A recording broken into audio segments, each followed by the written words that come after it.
Hello, everyone. Welcome to another daily audio Bible reading here today. We are so glad that you are joining us again. I hope you had a wonderful weekend. We are starting off a new week here. It's Monday. We're going to have a great week, and God is going to work in our lives. So I am excited to dive into Scripture today. So we are starting in Exodus 39. We'll start with verse 1. It's day 46. Day 46. So Exodus 39, verse 1, and we'll read through chapter 40. So it says, clothing for the priests. The craftsmen made beautiful sacred garments of blue, purple, and scarlet cloth, clothing for Aaron to wear while ministering in the holy place, just as the Lord had commanded Moses. Making the ephod. Bezalel made the ephod of finely woven linen and embroidered it with gold and with blue, purple, and scarlet thread. He made gold thread by hammering out thin sheets of gold and cutting it into fine strands. With great skill and care, he worked it into the fine linen with the blue, purple, and scarlet thread. The ephod consisted of 2 pieces, front and back, joined at the shoulders with 2 shoulder pieces. The decorative sash was made of the same materials, finely woven linen embroidered with gold and with blue, purple, and scarlet thread, just as the Lord had commanded Moses. They mounted the 2 onyx stones in settings of gold filigree. The stones were engraved with the names of the tribes of Israel, just as a seal is engraved. He fastened these stones on the shoulder pieces of the ephod as a reminder that the priests represent the people of Israel. All this was done just as the Lord had commanded Moses. Making the chest piece. Bezalel made the chest piece with great skill and care. He made it to watch the ephod, using finely woven linen embroidered with gold and with blue, purple, and scarlet thread. He made the chest piece of a single piece of cloth folded to form a pouch 9 inches square.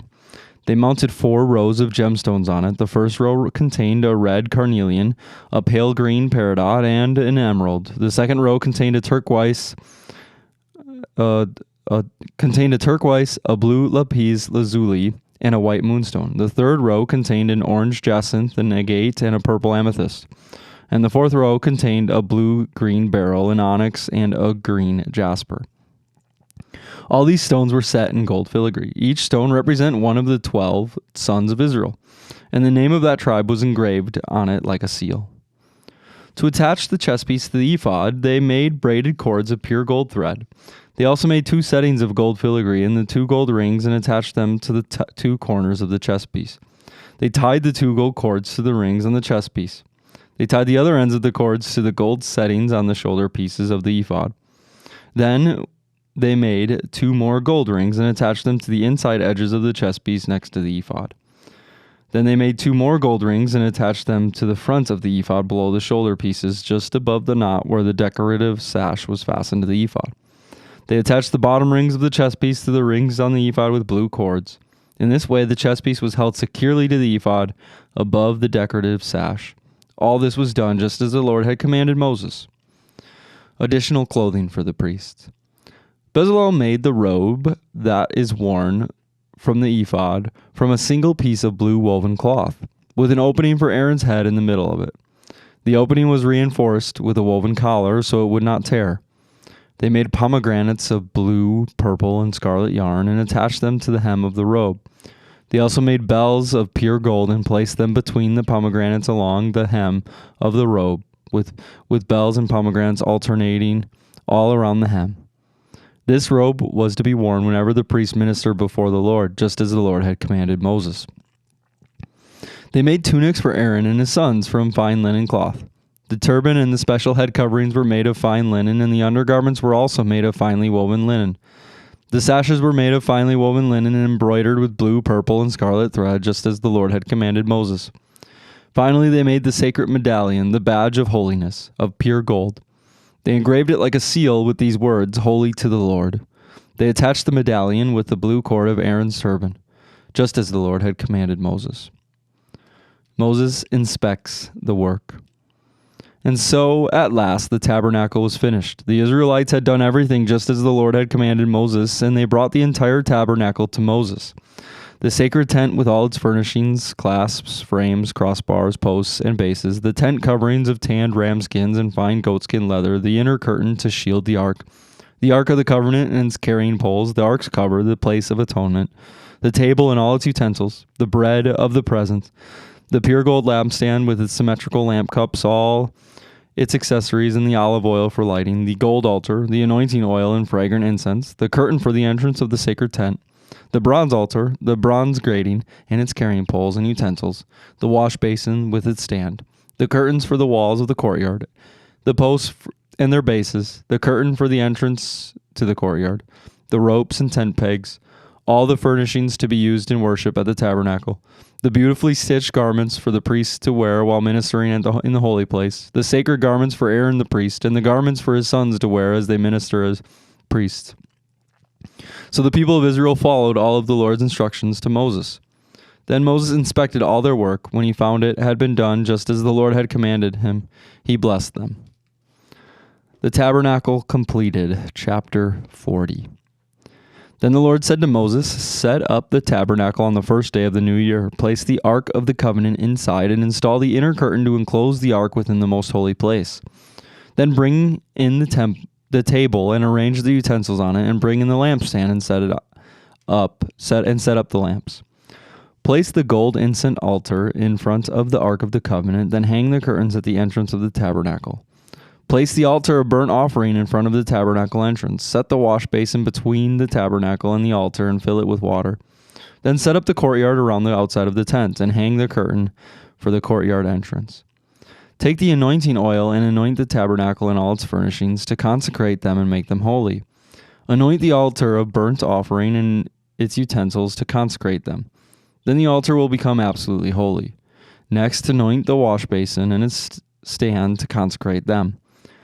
Present Aaron and his sons at the entrance of the tabernacle and wash them with water. Dress Aaron with the sacred garments and anoint him, consecrating him to serve me as a priest.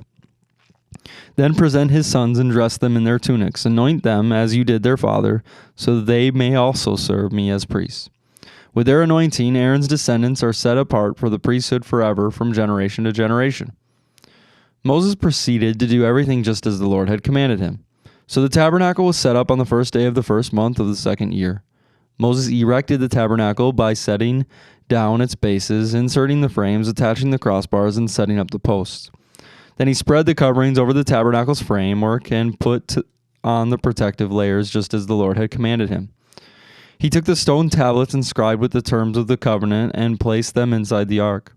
Then he attached the carrying poles to the ark, and he set the ark's cover, the place of atonement, on top of it. Then he brought the Ark of the Covenant into the tabernacle and hung the inner curtain to shield it from view, just as the Lord had commanded him. Next, Moses placed the table in the tabernacle along the north side of the holy place, just outside the inner curtain. And he arranged the bread of the presence on the table before the Lord, just as the Lord had commanded him. He set the lampstand in its tabernacle across from the table on the south side of the holy place. Then he lit the lamps in the Lord's presence, just as the Lord had commanded him. He also placed the gold incense altar in the tabernacle in the holy place in front of the inner curtain. On it he burned the fragrant incense just as the Lord had commanded him. He hung the curtain at the entrance of the tabernacle, and he placed the altar burnt offering near the tabernacle entrance. On it he offered a burnt offering and a grain offering just as the Lord had commanded him. Next, Moses placed the wash basin between the tabernacle and the altar. He filled it with water so the priests could wash themselves. Moses and Aaron's sons used water from it to wash their hands and feet. Whenever they approached the altar and entered the tabernacle, they washed themselves just as the Lord had commanded Moses. Then he hung the curtains framing the courtyard around the tabernacle and the altar, and he set up the curtains to the entrance of the courtyard. So at last Moses finished the work. The Lord's glory fills the tabernacle. Then the cloud covered the tabernacle, and the glory of the Lord filled the tabernacle. Moses could no longer enter the tabernacle because the cloud had settled down over it, and the glory of the Lord filled the tabernacle. Now, whenever the cloud lifted from the tabernacle, the people of Israel would set out on their journey following it. But if the cloud did not rise, they remained where they were until it lifted. The cloud of the Lord hovered over the tabernacle during the day, and at night fire glowed inside the cloud, so the whole family of Israel could see it. This continued throughout all their journeys. All right, that is the end of Exodus. We have made it through 2 books of the Old Testament. We'll jump over to Mark, starting a new book as Phil finished Matthew yesterday. Mark chapter 1, verse 1. We will be reading 1 through 28. John the Baptist prepares the way. This is the good news about Jesus, the Messiah, the Son of God. It began just as the prophet Isaiah had written. Look, I am sending my messenger ahead of you, and he will prepare your way. He is a voice shouting in the wilderness, prepare the way for the Lord's coming. Clear the road for him. This messenger was John the Baptist. He was in the wilderness and preached that people should be baptized to show that they had repented of their sins and turned to God to be forgiven. All of Judea, including all the people of Jerusalem, went out to see and to hear John. And when they confessed their sins, he baptized them in the Jordan River. His clothes were woven from coarse camel hair, and he wore a leather belt around his waist. For food, he ate locusts and wild honey. John announced, someone is coming soon who is greater than I am, so much greater that I am not even worthy to stoop down like a slave and untie the straps of his sandals. I baptize you with water, but he will baptize you with the Holy Spirit. The baptism and temptation of Jesus. One day, Jesus came from Nazareth in Galilee, and John baptized him in the Jordan River. As Jesus came up out of the water, he saw the heavens splitting apart and the Holy Spirit descending on him like a dove. And a voice from heaven said, You are my dearly loved Son, and you bring me great joy. The Spirit then compelled Jesus to go into the wilderness, where he was tempted by Satan for 40 days. He was out among the wild animals, and angels took care of him. Later on, after John was arrested, Jesus went into Galilee, where he preached God's good news. The time promised by God has come at last, he announced. The kingdom of God is near. Repent of your sins and believe the good news. The first disciples.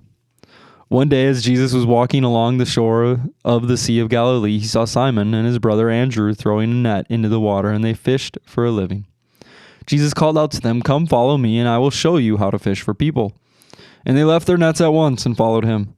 A little farther upshore, Jesus saw Zebedee's son, James and John, in a boat repairing their nets. And he called them at once, and they also followed him, leaving their father Zebedee in the boat with the hired men. Jesus casts out an evil spirit. Jesus and his companions went to the town of Capernaum. When the Sabbath day came, he went into the synagogue and began to teach. The people were amazed at his teaching, for he taught with real authority, quite unlike the teachers of the religious law. Suddenly, a man in the synagogue who was possessed by an evil spirit cried out, Why are you interfering with us, Jesus of Nazareth? Have you come to destroy us? I know who you are, the Holy One of God. But Jesus reprimanded him. Be quiet. Come out of the man, he ordered. At that, the evil spirit screamed, threw the man into convulsion, and then came out of him. Amazement gripped the audience, and they began to discuss what had happened. What sort of new teaching is this? They asked excitedly. It has such authority. Even evil spirits obey his orders. The news about Jesus spread quickly throughout the entire region of Galilee. All right, that's where we'll stop in Mark for today. We'll jump over to Psalm chapter 39. That's a good psalm for us to be in today. Psalm 39. Psalm 35. I'm ahead. Looked at the wrong day. Psalm 35, verses 1 through 16, if I can find it here.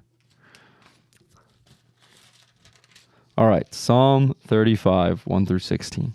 A psalm of David. O Lord, oppose those who oppose me. Fight those who fight against me. Put on your armor and take up your shield. Prepare for battle and come to my aid. Lift up your spear and javelin against those who pursue me. Let me hear you say, I will give you victory.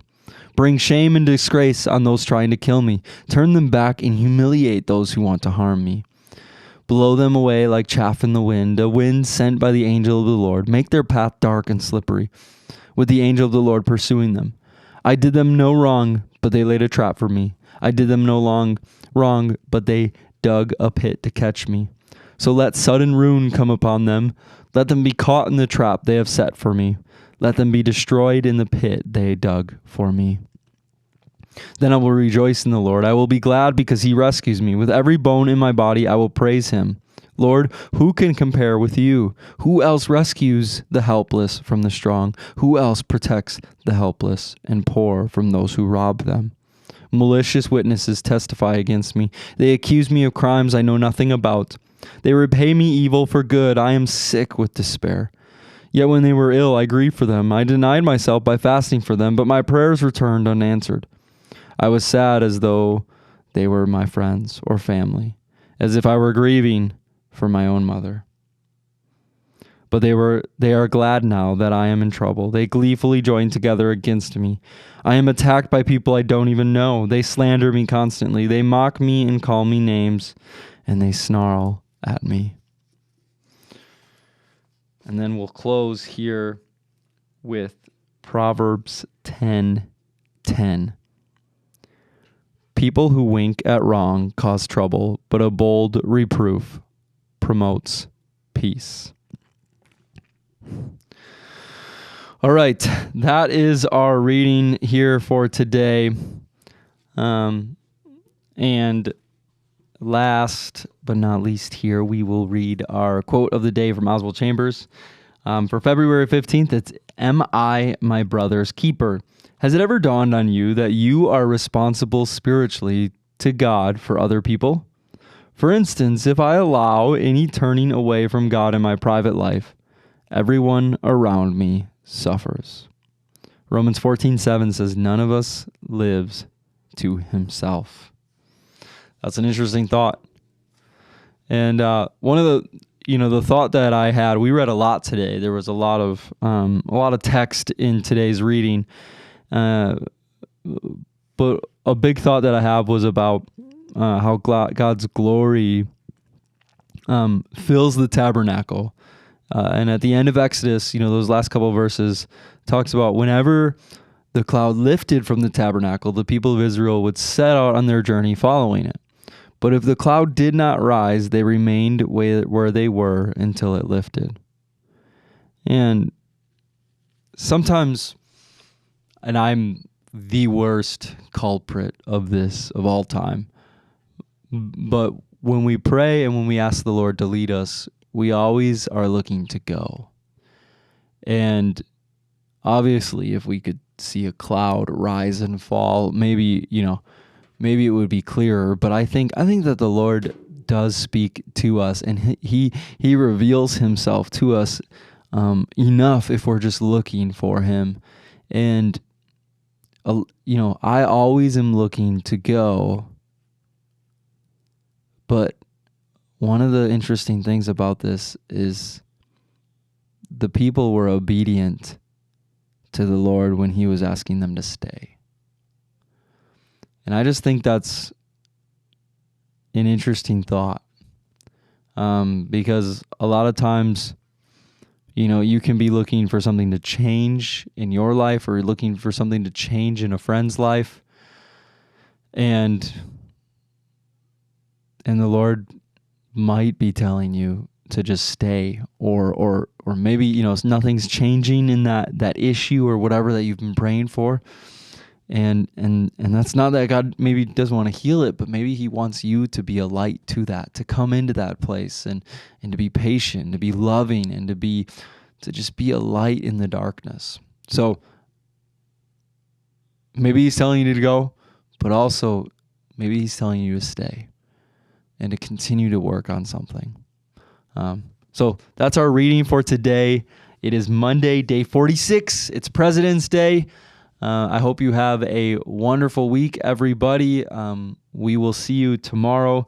Let's just close in prayer and have a wonderful Monday as we kick off another week. Lord, we thank you for this day. Lord, we thank you for your word. Lord, we thank you for Exodus. We thank you that we could finish another book together, and we're excited to start Leviticus, and we're excited to dive into Mark. Lord, we thank you that you sent Jesus for us. And Lord, we just pray that you continue to open our eyes and open our hearts to your word and to see all that you are speaking to us. We thank you for that. In Jesus' name we pray. Amen. Have a wonderful day, everybody. We will see you tomorrow morning.